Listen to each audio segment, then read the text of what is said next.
Nilesh, I don't know this guy. Paresh, Divyesh, Rakshit, Mitul, Anand and Kavita. Right, so आपके सामने प्रस्तुत करने जा रहे हैं। इससे पहले आपको थोड़ी पूर्व भूमिका बताई जाएगी। सो बोलो सीतानाथ प्यारे की।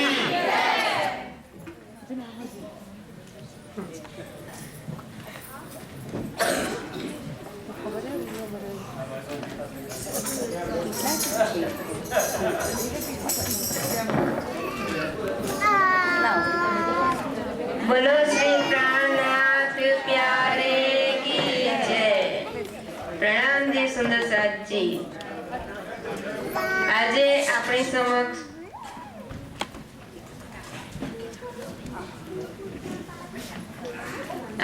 આપણી સમક્ષ વિટક સાહેબના કેટલાક બ્રહ્મમુનિઓ ફરીથી ફકીરી વેશ ધારણ કરી આવી રહ્યા છે।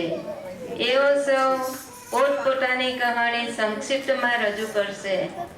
એમની આત્મા જાગૃત કરવા માટે શ્રીજી સાહેબે કયો ઉપદેશ આપ્યો હતો, જે ઉપદેશની આજના જમાનામાં કેટલી જરૂરત છે અને તેનો અમલ કઈ કઈ રીતે થઈ શકે તેનું માર્ગદર્શન આપશે।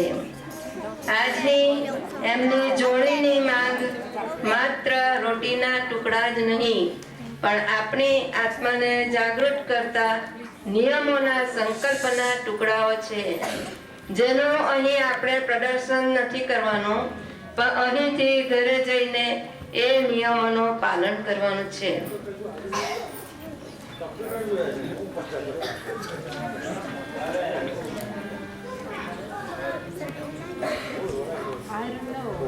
સૌ પ્રથમ ફકીરી વેશના કારણો અને તેમાંથી મળતા બોધ પર આપણે ઉડતી નજર કરી લઈએ. ભારતને અંગ્રેજોની ગુલામીમાંથી મુક્ત કરવા માટે જે સત્યાગ્રહનો આધાર ગાંધીજીએ લીધો હતો, તે સત્યાગ્રહના મૂળ આપણા 12 સુંદર સાથે કરેલા જુમ્મા મસ્જિદના સત્યાગ્રહમાં પડેલા છે.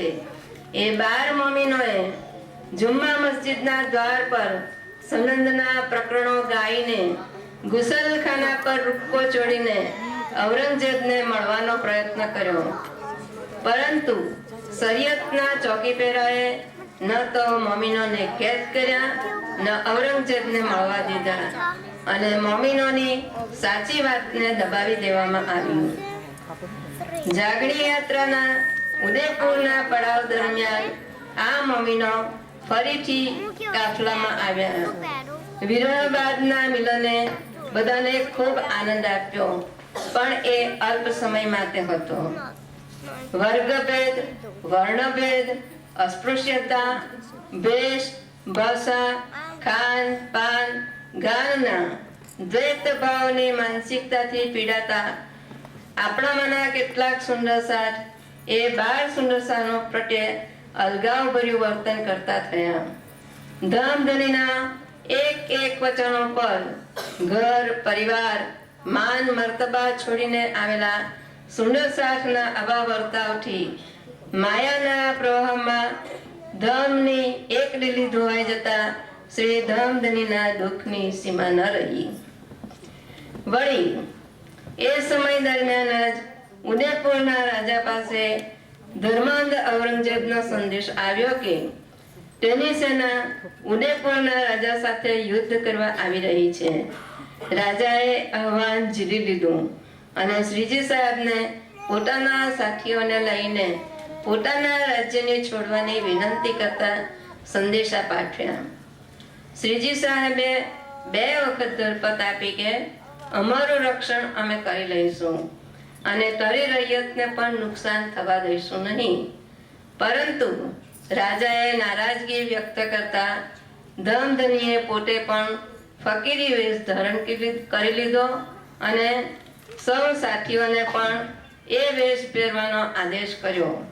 સુંદર સાથ પાસે જે વધારાનો સામાન હતો એ સ્થાયી સુંદર સાથને આપીને સૌ મનસોર તરફ વળ્યા. હવે ફકીરી વેશનો મુખ્ય સંદેશ અને એનો આત્મિક ભાવ. અવગુણ કરે ગુણ ગ્રહે, હારે સે હોએ જીત, સાહેબ સો સન્મુખ સદા બ્રહ્મ સૃષ્ટિ કી એ રીત. એક, સંસાર અને માયા તરફ વળતી જતી ઇન્દ્રિયોને સંયમિત કરી તેને ધણી તરફ ફાળીને સદગુણના શિંગાર સજીને પ્રિયતમ ધણીના પ્રેમની કામરી ઉડીએ છીએ, ત્યારે તે નિર્ગુણ કે ફકીરી વેશ નથી રહેતો, પણ પિયરના તોફાન, મજાક, મસ્તીને છોડીને આવતી સુંદર શિંગાર સજેલી દુલ્હનનો વેશ બની જાય છે. 2, વતનથી આવ્યા પછી હવે આપણે પણ સૌ ફકીરી જાગણી યાત્રા જેવું ફરતું જીવન જીવીએ છીએ. દરેક મૂવિંગમાં આપણે વધારાનો સામાન છોડતા જઈએ છીએ, જે આપણે કેટલી ગણતરીઓ અને સગવડ તરીકે વસાવીએ છીએ. જોઈશેના વિચારોમાં એક સામાનના સંપેત્રા જેવા બીજા ઘણા સંપેત્રા વીંઢાળતા જઈએ છીએ, જેવા કે સમય, શક્તિ, નાણાં અને બીજી કેટલીય વસ્તુઓ. સંગ્રહખોરીનો વિરોધ એ બીજો સંદેશ છે. પ્રણામજી.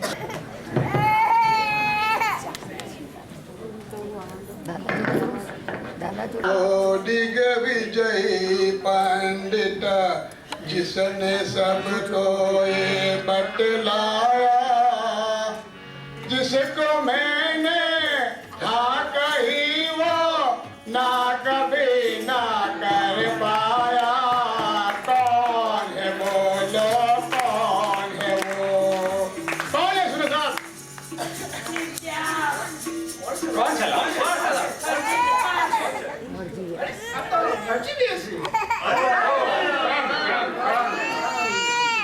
સુનો સાથીઓ, સાંભળો સાથીઓ, બેસો બેસો. હું એ જ હરજી વ્યાસ છું. એક સમયનો શાસ્ત્રનો સૌથી મોટો પંડિત, જેને હંમેશા એક કમી મહેસૂસ થતી હતી કે જે વસ્તુને મેં હા કહી તેને કોઈએ ના ન કહી, અને જેની મેં ના પાડી એની મને કોઈએ હા ન કહી. મને મારી વાતનો વિરોધ કરવા વાળો અને સાચી વાત સમજાવનારો કોઈ મળ્યો જ નહીં.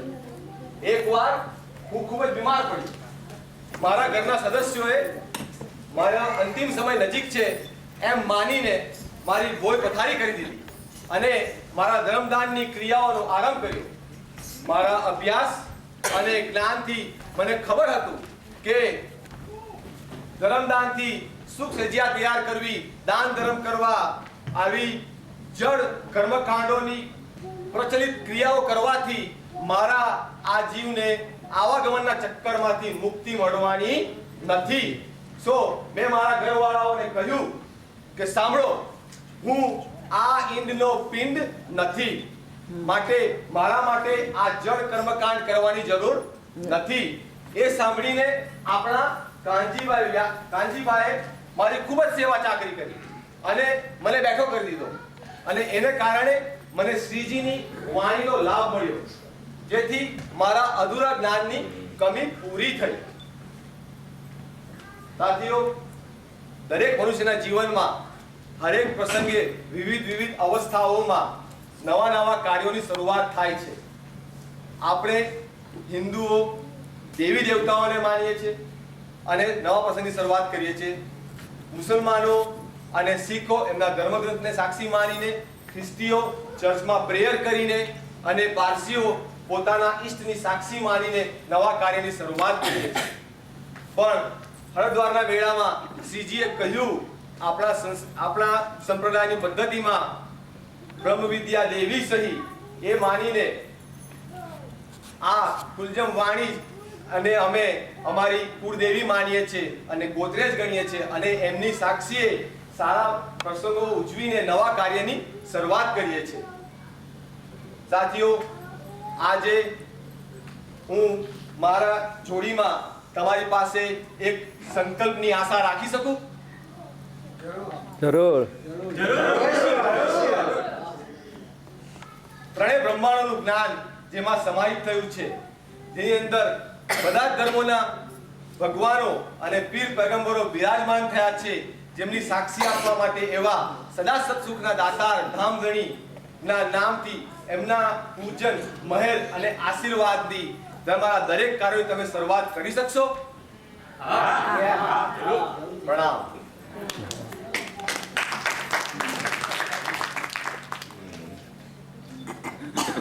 कब तक कासा कूटोगे, कब तक रहोगे माया में, कब तक कासा कूटोगे, कब तक रहोगे माया में. दीप बंदर में आए धनी जी, तेरा किया किसके घर में? कौन है बोलो, कौन है वो?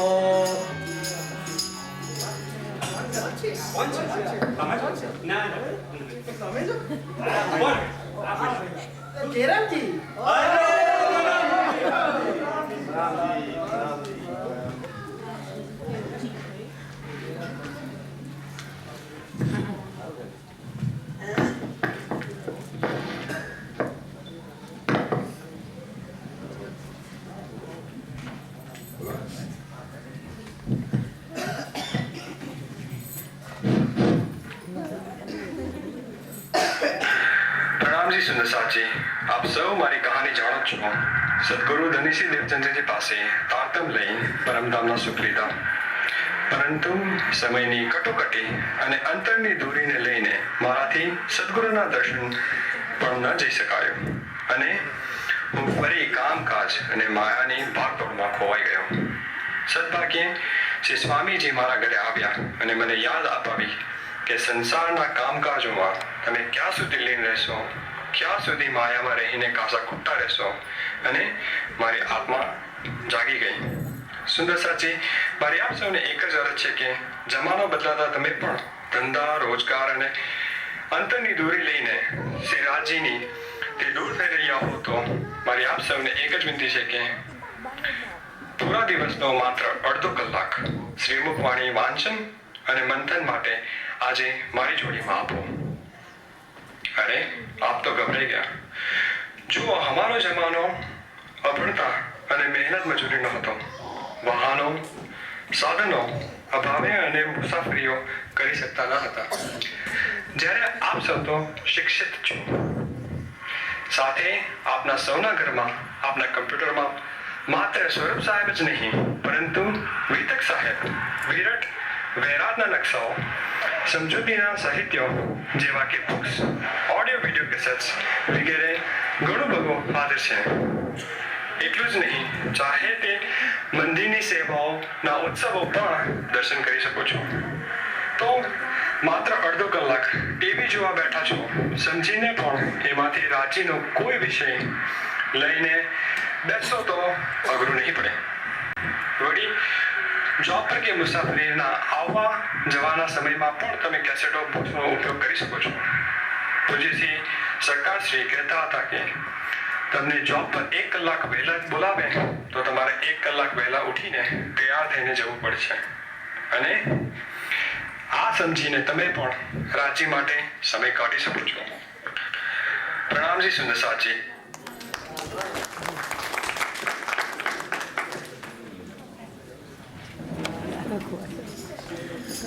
नाम बताओ उस पंडित का किसने जी ने ऐसा कहा. नाम बताओ उस पंडित का जिसको जी ने ऐसा कहा. सुनो ये सबके बन जाए और काले गोटे तो मारो. कौन है बोलो, कौन है वो? चिंतामणी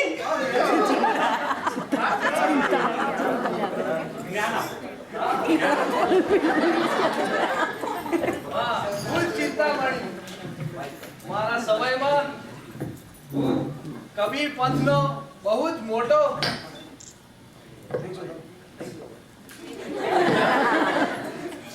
હું ચિંતામણી. મારા જમાનામાં હું કબીર પંથનો બહુ મોટો જ્ઞાનેશ્વરી મહંત હતો. હું યોગ વિદ્યાનો પણ જાણકાર પંડિત હતો.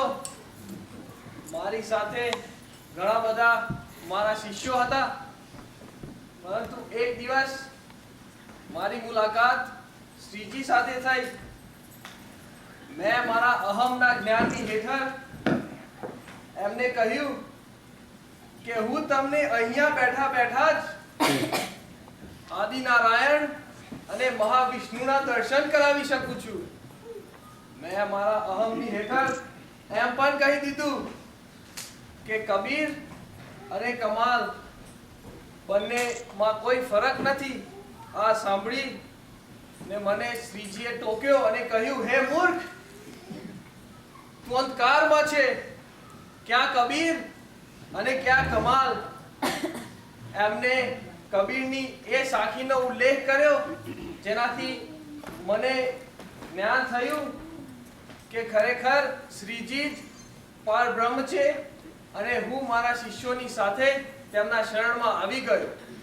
પરંતુ એમની શરણમાં આવ્યા પછી પણ મારો અહમ પૂરેપૂરો તૂટ્યો ન હતો. તેથી શ્રીજી જ્યારે ચર્ચા કરતા હતા ત્યારે મારો અહમ તોડવા મારી ખંડણી કરતા હતા. એ વખતે મને ખૂબ જ ખોટું લાગતું હતું. તો મેં શ્રીજીને એકાંતમાં બોલાવીને કહ્યું, શ્રીજી, જો તમારે મારી ખંડની જ કરવી હોય તો આવી રીતે એકાંતમાં આવીને કહો. મને મારા શિષ્યોની સામે નીચું ન દેખાડો. હું ખૂબ જ અપમાનિત લાગે છે. ત્યારે શ્રીજીએ મને બોધ આપવા માટે સુનોરે સદકે બંજારાનું કીર્તન ગાયું. તેનાથી મને ખબર પડી કે જ્યાં સુધી અધૂરું જ્ઞાન, માયા, લોકલાજ, મર્યાદાની દિવાલ નહીં તૂટે ત્યાં સુધી સત્ય જ્ઞાનની પહેચાન નહીં થાય. એ કીર્તને મારું અભિમાન તોડી નાખ્યું અને મારા પર જાદુ કરી નાખ્યું. તો હે સુંદર સાધજી, તમે પણ શ્રીજીની વાણીના વચનોની લાઠી લઈને કાળા કૂતરા રૂપી અહમ રૂપી કાળા કૂતરાને મારો અને સુખ શીતળ કરું સંસારની શરૂઆત ખુદ સ્વયંથી કરો.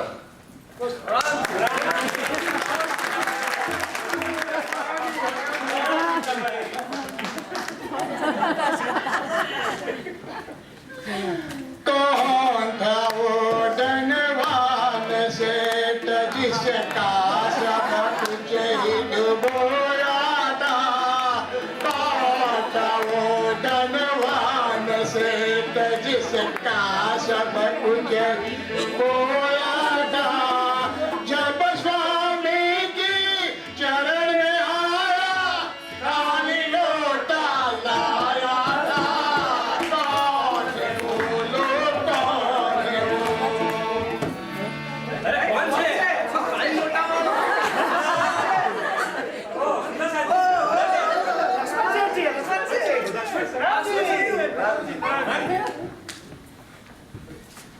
રામજી સુંદર સાહેબ, હું લાલદાસ શેઠ છું. મારી પાસે ખૂબ જહાજો હતા અને ખૂબ વખારો હતી.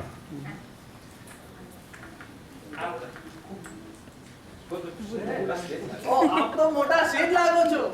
ના ના, આ ફકીરી બેસ ક્યાંથી? શેઠ તો હું ગયા જમાનાનો. હવે તો હું લાલદાસ છું. બધું ડૂબી ગયું. જ્યારે શ્રી રાજજી મહારાજને કોઈ પાસેથી સેવા કરાવી હોય કે પોતાના ચરણોમાં લાવવા હોય તે તો લાવીને જ રહે છે. તમે હસો કે રડો, આવવાનું તો છે જ. પોરબંદરથી કારોબાર છોડીને હું રાજ્યની સેવા કરવા જઈ નહીં શકતો હતો, પણ શ્રીજીએ મને સુરત બોલાવી તેમને જે કરવાનું હતું તે કામ કરાવી લીધું અને એ બહાને મારા નામને શોભા આપી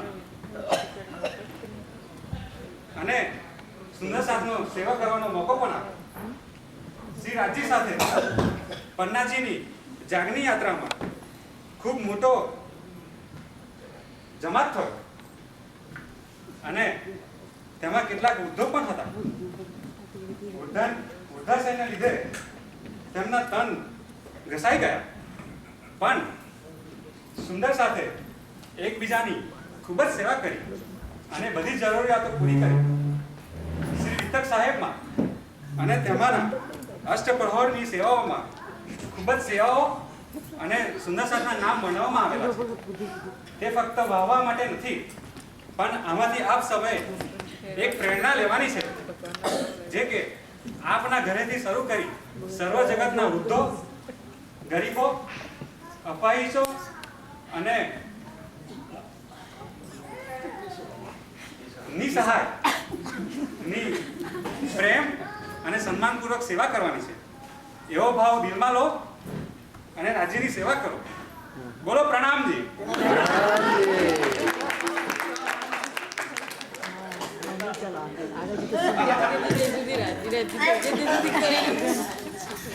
बिना टमाटे छोड़ दो, मांस मछली पकाना सब. बिना टमाटे छोड़ दो, मांस मछली पकाना सब. मैं कटकी का बाटी आगी, देखो मैं उसे छोड़ू अनाथा.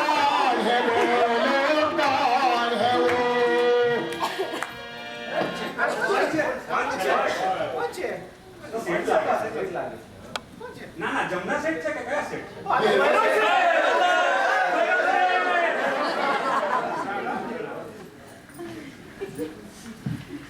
રીના.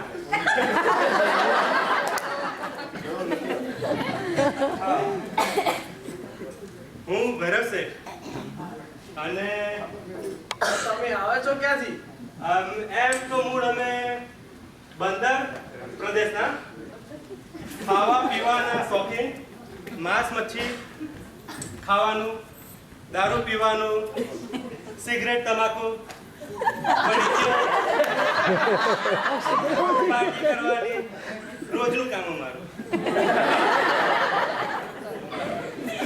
પહેલાના જમાનામાં અમારે યાંત્રિક સાધનો નહોતા, તો હોળીમાં વેપાર કરવા જવું પડતું. તો હોળીમાં જઈએ તો ચાંચિયાઓ ચોરી કરી લે બધું. પણ શેઠ, આ તમારી શ્રીજી સાથેની પહેચાન કેવી રીતે થઈ? એ ખરું કર્યું ક્વેશ્ચન. એ વાત મળતી જ છે. એમ એવું થયું કે પહેલાના જમાનામાં ચાંચિયાઓએ તેજ કુંવરી અને સુંદર સાથને અપહરણ કરી લીધું હતું. તો મારા જ્ઞાતિજનો પાસેથી મને ખબર પડી કે આ રીતે સુંદર સાથજી અપહરણ થઈ ગયું છે. તો મેં ફટાફટ પૈસાનો બંદોબસ્ત કર્યો, એમને છોડાવ્યા. એ ટાઈમે તો હું નહોતો જાણતો કે શ્રીજી સાહેબજી કોણ છે, પણ છોડાવ્યા પછી ધીમે ધીમે મારી પહેચાન થઈ. પહેચાન થઈ પછી એમની ચર્ચામાં જવા લાગ્યા. ચર્ચામાં જવા લાગ્યા પછી એમના સત્સંગમાં જવા લાગ્યા. એમના સત્સંગમાં રહી રહીને મેં ઘણું શીખ્યો. અને પછી આ તમાકુ, બીડી, દારૂ બધું ધીમે ધીમે ત્યાગ કરી દીધો. અને આજે હું ઘણો સુખ છું અને મારું કુટુંબ બી ઘણું સુખી છે. પહેલાના જમાનામાં પહેલાના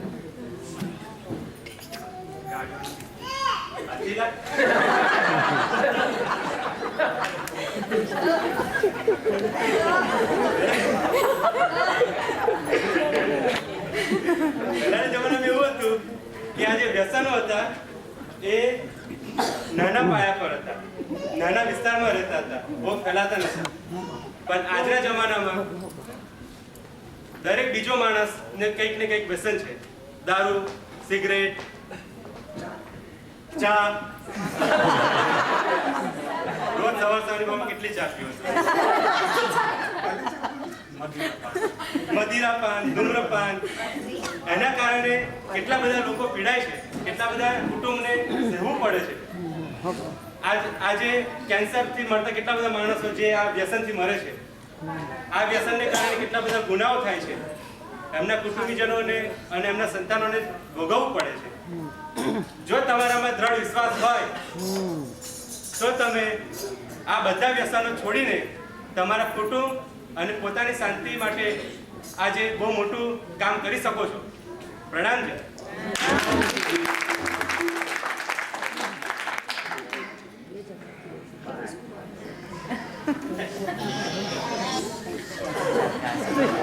भोग लगाए पन्ना जी में, जिनकी रसोई उनकी जय।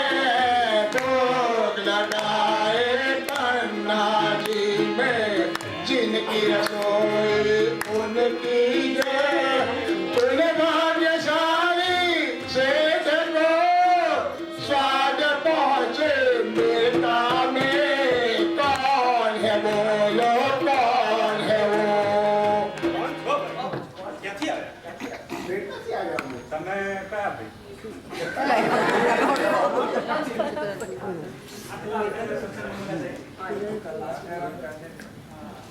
નામ ભૂલી ગયો.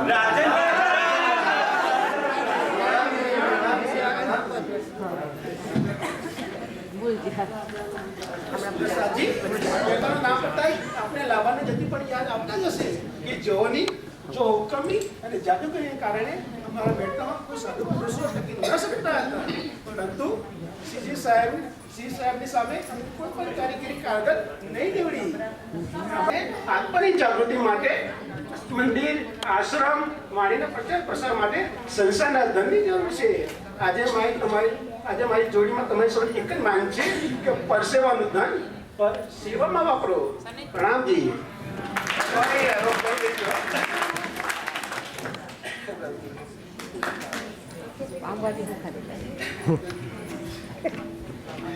So